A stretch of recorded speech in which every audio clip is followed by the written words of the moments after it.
Welcome to Developing Palates. This review recap is brought to you by J.C. Newman.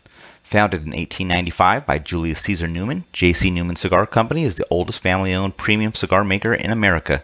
J.C. Newman rolls its El Rolage, factory throwouts, and Trader Jack's cigars by hand-operated vintage cigar machines at its historic cigar factory in Tampa, Florida.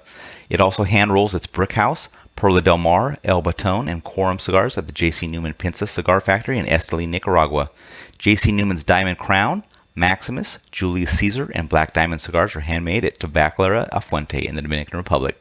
With its longtime partners, the Fuente family, the Newmans founded the Cigar Family Charitable Foundation, which supports low-income families in the Dominican Republic with education, healthcare, vocational training, and clean water. Learn more by visiting jcnewman.com.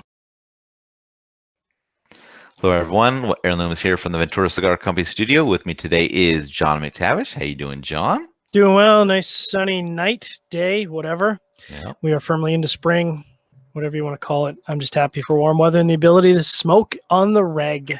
There you go. So today we are talking about the Joya de Nicaragua Joya Silver Toro. The cigar is 6-inch by 52 ring gauge, comes out of the Joya de Nicaragua factory in Nicaragua. Wrapper is Ecuadorian Oscuro, binders from Mexico, filters from Nicaragua. It's got a price point of $7.80, and the cigar was released in August of 2018. So with all that out of the way, John, how about you tell us about your smoking experience? Copy that. So obviously we already smoked the Robusto. The Robusto, yes, thank you. And it was good. So I actually smoked it. It's kind of a funny story. I'm just going to tell it because it amuses me. But we smoked the Toro. I smoked the Toro by accident thinking it was the Robusto because apparently I can't tell the Tola sizes. So I've had this in the hopper for a while. Anyways, walking everybody through. Like the Robusto, it starts with a lot of sweetness right up front, baking spices, some cedar. I would say that the Retrohale had this really nice creaminess to it, baking spices. And then there was kind of this post-raw leather, which mixed in. And I'm particularly sensitive to leather, not a huge fan because I find it can overwhelm the palate a lot. But it was really balanced, which was nice. Mixed in with the cedar. And then there's, a little bit of pepper and baking spices, which I kind of expect out of a Joya cigar. But again, the word here is balance. Neither the pepper nor the baking spices sort of took over the palate like you would maybe find in the black. And then there was some interesting, chocolate cocoa. So, good first third. Middle third, cocoa kind of drove the palate in the middle third. So it was good sweetness cocoa. Cedar was still there, but the cedar kind of fell off to an accent note. So kind of an interesting swap between middle third and first third. And then the baking spice intensity kind of picked up to medium minus. So again, maybe a little bit more intense than maybe some people are expecting, but by no means would I say it was overwhelming in the palate. What else we got? Last third. A little bit of bitterness going in the last third. I purged it, and then it just kind of went away. So it could have been smoking a little bit fast. Tough to say, but seemed to be no big deal.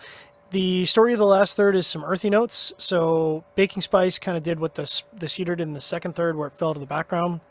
Still some sweet cedar mixed in with the earth notes. And then at the halfway point of the last third, weirdly, some savory barbecue notes. So go figure. I don't recall getting that on the Robusto. So again, good. Like first, middle, last, good. Very similar scoring to the Robusto, I would say. In terms of burn and construction, burn line was even, held on with about a 2-inch increment, roughly. Had to do a touch-up. So that's interesting. Well, I have egg on my face because I rated it as very good. You're waiting for this moment. So, so I rated it as very good. This should actually be, according to the way I've been rating things, this should actually be amazing because I did not have to do more than one touch-up. Go back to your old ways, John. Awkward. At any rate, I would say the construction was perfect. I mean, whatever. Anyways, draw was perfect. Maybe a mild resistance, but really nothing to measure. What was your experience like? Yeah, for me, it started with lightly charred wood and some creamy cocoa in the background. Half-inch in the creaminess morphs into more of a mustiness, and it becomes independent note between the charred wood and the cocoa. About an inch in, the cocoa completely leaves the profile. Retrohale's got musty and charred wood to it. And as the third's wrapping up, mustiness is intertwining nicely with the charred wood. Strength is just right at medium. Second third continues on with that musty and charred wood. About an inch in, toasted note joins the profile. Retrohale's a mirror image of that musty and charred wood along with that toast note. As the second third wrapping up, The mustiness takes the lead in the profile, while the charred wood slightly behind it. Strength still at the medium mark. And then in the final third, mustiness decreases as the charred and toasted wood increases. 3/4 of an inch in, all the notes have become even again. And then the red trail is still a mirror image of the flavor profile. Cigar comes to a close with the mustiness taking the lead over the charred wood and toasted wood again, and strength still at the medium mark. In regards to the burn, it was a nightmare. The burn just went out multiple times during the first 2/3. I would say 8, 9 times. It was just a really rough go of it. Wow. So I can't tell you how long the ash would have held on because I was constantly knocking it off to relight it. But in regards to the draw, it was very good. Slightly tighter than I prefer, but didn't really cause any issues with the smoking experience. So overall, what were your thoughts on this cigar, John? I enjoyed it. This, I was maybe hoping for a bit of a change up with the Robusto. I don't know that I really found it.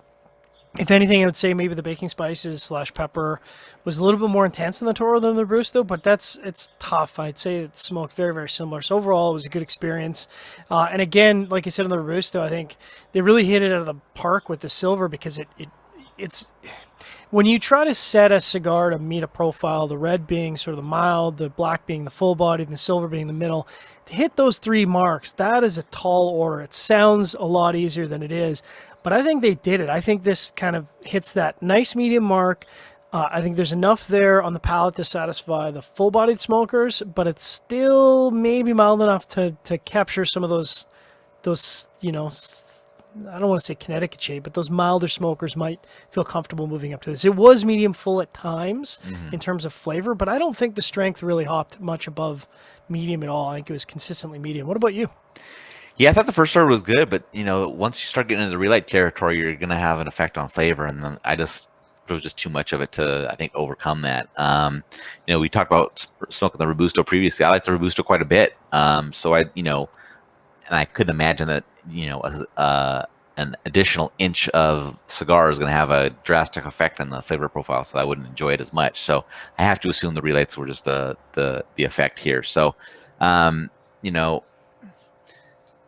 I can't really say it's a good cigar because I didn't experience it, but I have to assume it's the construction that just played into it, that it wouldn't be that big of a difference from what we had in the Robusto. So I have to chalk it up to a bad cigar out of the bunch, and if I revisit it, I'd have a better experience. So I'll leave it at that. I mean, I'm sure it's a good cigar, but I just didn't have that experience with it because of construction issues.